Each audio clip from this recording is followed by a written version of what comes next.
कवठेमंकाळ तालुक्यातील आरेवाडीमध्ये आमदार गोपीचंद पडळकर यांच्या नेतृत्वाखाली हिंदू बहुजनांचा दसरा मेळावा मोठ्या दिमाखात आणि उत्साहामध्ये पार पडला।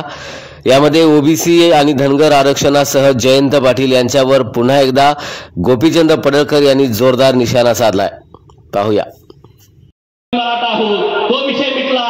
मुंबई नगर, मुंबई उपनगर हे तिथं मराठा समाज असल्याचा विषय नाही, कारण इकडून आपण मायग्रेट झालेले तिथं लोक आहोत। ठाणे आणि पालघर मध्ये पूर्ण आदिवासी समाज आहे ना, तिथं धनगर जास्त आहे ना, तिथं मराठा जास्त आहे। ठाणे जिल्ह्यामध्ये पण तीच परिस्थिती आहे। मग राहिला कुठला खानदेश मध्ये नंदुरबार जिल्ह्यामध्ये ना मराठा समाजाची संख्या जास्त आहे, ना धनगर समाजाची संख्या जास्त आहे, ना ओबीसीची संख्या जास्त आहे। तिथं आदिवासी बहुल हा नंदुरबार जिल्हा आहे। मग तिथं राहिलं धुळे, तिथं राहिलं नाशिक आणि तिथं राहिलं जळगाव, अलीकडे आलं तर अहिल्यानगर आणि मराठवाड्यातले हे जिल्हे छत्रपती संभाजीनगर, जालना, परभणी, बीड, लातूर, नंतर हिंगोली, नंतर धाराशिव आणि नांदेड या जिल्ह्यामध्ये मराठा समाज आहे की ज्यांना कुणबीचं प्रमाणपत्र पाहिजे। आणि मग पश्चिम महाराष्ट्रातले जिल्हे राहतात सोलापूर, सांगली, सातारा, पुणे आणि कोल्हापूर।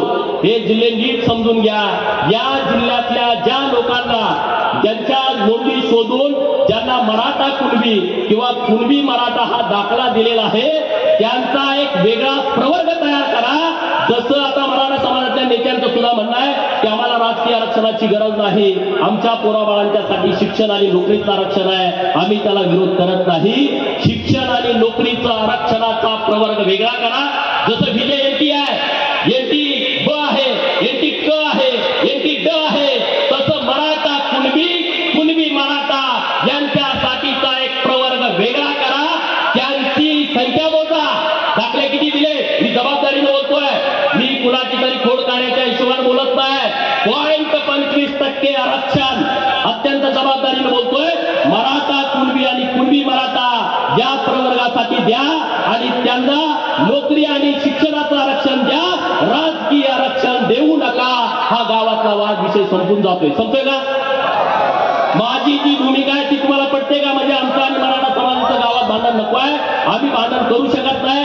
अरे छत्रपती शिवाजी महाराजांच्या भगव्यासाठी लढणारे आम्ही बावळे आहोत। पंढरपूरच्या पांडुरंगाला जाणारा भगवा तो आमच्या वारकऱ्याच्या खांद्यावरती आहे। आळंदीच्या ज्ञानेश्वराला जाताना तो भगवा आमच्या खांद्यावरती आहे। आणि मग त्या भगव्यासाठी आम्ही झटणारी, लढणारी, संपणारी लोक आहोत। आम्ही वाद करणार नाही।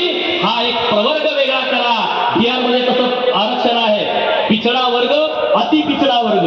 पिछडा वर्गाला नोकरीचं आणि शिक्षणाचं आरक्षण आहे आणि अति पिछडा वर्गाला नोकरीतलं, शिक्षणाचं आणि स्थानिक स्वराज्य संस्थाचं आरक्षण आहे। हा निर्णय सरकारने घ्यावा। मराठा समाजाचं आणि ओबीसीचं भांडण मिटलंय आणि ओबीसीच्या मनामध्ये जी शंका निर्माण झाली आहे ती शंका मनातून निघून जाते। जाईल की नाही? हे तुमचं जर राजकीय आरक्षण वाचलं, सगळ्यांनी हात वर करून सांगा, हा मोठा विषय आहे।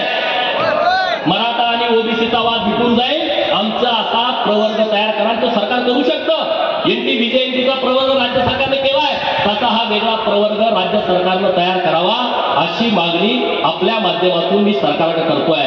आज जिल्ह्यामधलं वातावरण तुम्ही बघताय, बरीच लोक माझ्या विरोधामध्ये भूमिका घेत आहेत।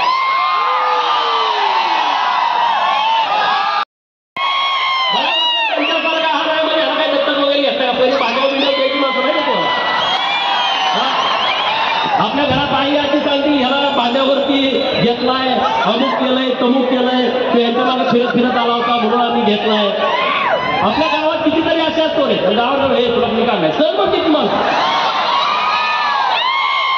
म्हणजे की नाही, हे तू कुणाच्या अवघड आहे रे, कुणा असं करतो। गावात बसल्यावर दिवसातलं 1000 वेळा लोक म्हणतो, 1000 वेळा। मी यंदा बोललो का असं रान तापतंय महाराष्ट्रामध्ये, म्हणे ह्याची संस्कृती खराब आहे। अरे जो बिरोबाचा भक्त आहे त्याची संस्कृती खराब असू शकत नाही। जो अहिल्या देवीचा वारस आहे तो महाराष्ट्रातला कुठला पोरगा खराब असू शकत नाही। तुमच्या नांग्या फेकतोय म्हणून मी खराब आहे आणि तुमच्या नांग्या मला खेचायच्याच आहे।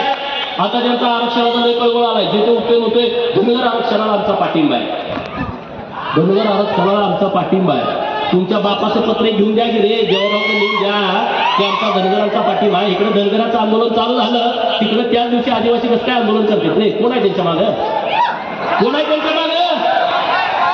तिकडे आंदोलन सुरू झालं, तिकडे ते 5-25 गोळा झाले. धनगरांना घुसून येणार नाही. कोण करतंय? कुणाच्या जवळची माणसं आहेत? आणि इकडे तुम्ही आम्हाला सांगता का रे आरक्षणाचं? धनगर आरक्षण मिळवण्यासाठी धनगर सक्षम आहे आणि तो मिळवेल ना. उमेद होऊ नका, नाराज होऊ नका. अनेक अडचणी आहेत त्यामध्ये, ज्या गोष्टी उघड बोलता येत नाही, परंतु जे संविधानानं आहे ते मिळवल्याशिवाय या महाराष्ट्रातला धनगर शांत बसणार नाही. आणि ते करत असताना ओबीसीच्या चळवळीला पाठबळ देईल. मराठा समाजाच्या विरोधामध्ये आमची भूमिका नाही, ही काळ्या दगडावरची पांढरी रेघ आहे. परंतु कायदा मोडून चुकीच्या पद्धतीनं जर कुणी करत असेल तर त्या गोष्टीला आमचा विरोध आहे. हे आमचं सगळं जग जाहीर आहे. त्यामुळं कुणी असा विरोध करण्याच्या भानगडीमध्ये आम्ही नाही आणि त्यामुळे त्याचा कोणी विचार करू नये. परंतु मी जी सरकारकडे अत्यंत जबाबदारीनं मागणी केलेली आहे, हा जर तुम्ही प्रवर्ग वेगळा केला तर